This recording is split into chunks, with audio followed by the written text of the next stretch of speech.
எல்லா இலக்கியங்களுமே பாண்டியர்களையும் தமிழையும் தொடர்படுத்தி தான் சொல்லுது. அதில் வந்து பாண்டியர்கள் தமிழுக்கு ஆற்றிய தொண்டு நம்மளுக்கு தெரிய வருது. மூவேந்தர்களில் பாண்டியர்களுடைய தொண்டு தமிழுக்கு அதிகமாக தான் இருந்திருக்கு. சங்கம் அப்படின்ற சொல் இல்லைனாலும் மதுரை காஞ்சியில் பார்த்தீங்கன்னா புனர்கூட்டு அவை அப்படின்ற ஒரு சொல் வந்து புனர்கூட்டு அப்படின்ற சொல் வந்து பயன்படுத்தப்பட்டிருக்கு. நிலந்தர திருவிற்பாண்டியன் அவங்களுடைய இதில் இருக்குது. அதுக்கப்புறம் திருவிற்பாண்டியன் அவையில் தான் தொல்காப்பியம் அரங்கேற்றப்பட்டிருக்கு. அதுக்கப்புறம் பார்த்தீங்க அப்படின்னா வந்து பாண்டிய நெடுஞ்செழியனுடையது புலவர் பாடாது வரைக நிலவரை அப்படின்னு சொல்லிட்டு சொல்கிறாங்க இந்த குறிப்பு. அதுக்கப்புறம் சங்கத்தமிழ் மூன்றும் தா அப்படின்னு சொல்லிட்டு ஔவையார் சொல்கிறாங்க.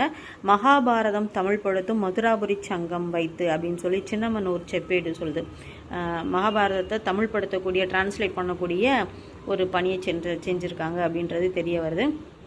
அதுக்கப்புறம் இந்த சங்கங்கள்லாம் வந்து கடல்கோளால் கொல்லப்பட்டது அப்படின்னு சொல்லப்பட்டது. அது வந்து இங்கே கலித்தொகையில் ஒரு குறிப்பு நம்மளுக்கு கிடைக்கிது பாருங்கள். மலித்திரை ஊர்ந்து மண் கடல் வவ்வலின். மலித்திரைனா கடல் அலைகள்லாம் ஊர்ந்து வந்து இந்த மண்ணை வந்து நிலப்பகுதியை கடல் வவ்வியது, கடலானது கொள்ளை கொண்டது அப்படின்ற மாதிரி கலித்தொகை வந்து குறிப்பிடுது. இது வந்து நம்ம சுனாமி வந்ததற்கான ஒரு வரி இது. அதுக்கப்புறம் பார்த்தீங்க அப்படின்னா வந்து நம்ம குமரி கண்டத்துக்கு கீழே இருக்கக்கூடிய கன்னியாகுமரி கீழே இருக்கக்கூடிய ஒரு பெரிய நிலப்பரப்பு, அதை வந்து என்னன்னு சொல்லுவோம் அப்படின்னோம்னா வந்து குமரிக்கண்டம் அப்படின்னு சொல்லுவோம் நம்ம தமிழர்கள். இது பார்த்திங்கன்னா வேறு வெளிநாட்டார்கள்லாம் அதை லெமூரியா அப்படின்னு சொல்லுவாங்க. நம்ம குமரிக்கண்டம் சொல்லுவாங்க.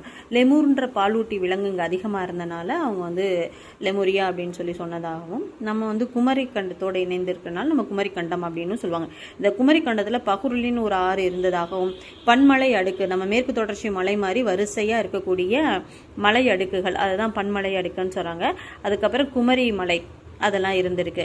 ஸோ இந்த பாடல் வரி பாருங்கள், சிலப்பதிகாரத்தில் இருக்கக்கூடிய இந்த பாடல் வரி, பகுருளி ஆற்றுடன் பன்மலை அடுக்கத்து குமரி கோடும் கொடுங்கடல் கொள்ள அப்படிங்கிறது கொடுமையான அந்த கடலானது கொள்ளை கொண்டது அப்படின்னு சொல்கிறாங்க. எதெல்லாம் கொள்ளை கொண்டது?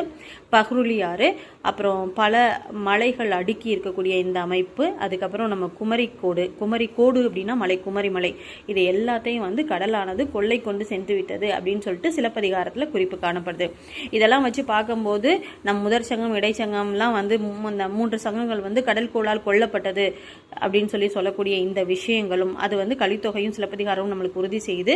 அதுக்கப்புறம் மகாபாரதத்தை தமிழ் படுத்தியிருக்காங்கன்னு ஒரு செப்பேடு, சின்னமனூர் செப்பேடு வந்து சொல்லுது. இது எல்லாம் நீங்கள் பார்க்கும்போது பாண்டியர்கள் ஃபுல்லாக இதோட தொடர்படுத்திருக்காங்க. தொல்காப்பியம் நம்மளுடைய முதல் நூல், இலக்கண நூல், முதல் நூல் எல்லாமே அதுதான். அது வந்து நிலந்தர திருவிற்பாண்டியன் அவையில் அரங்கேற்றப்பட்டது அப்படின்னு நம்மளுக்கு கிடைக்கக்கூடிய இந்த செய்திகள்லாம் வச்சு பார்க்கும்போது சங்கம்ன்ற சொல் வேணால் நம்மளுக்கு பிற்காலத்தில் உண்டாகினதாக இருக்கலாம்.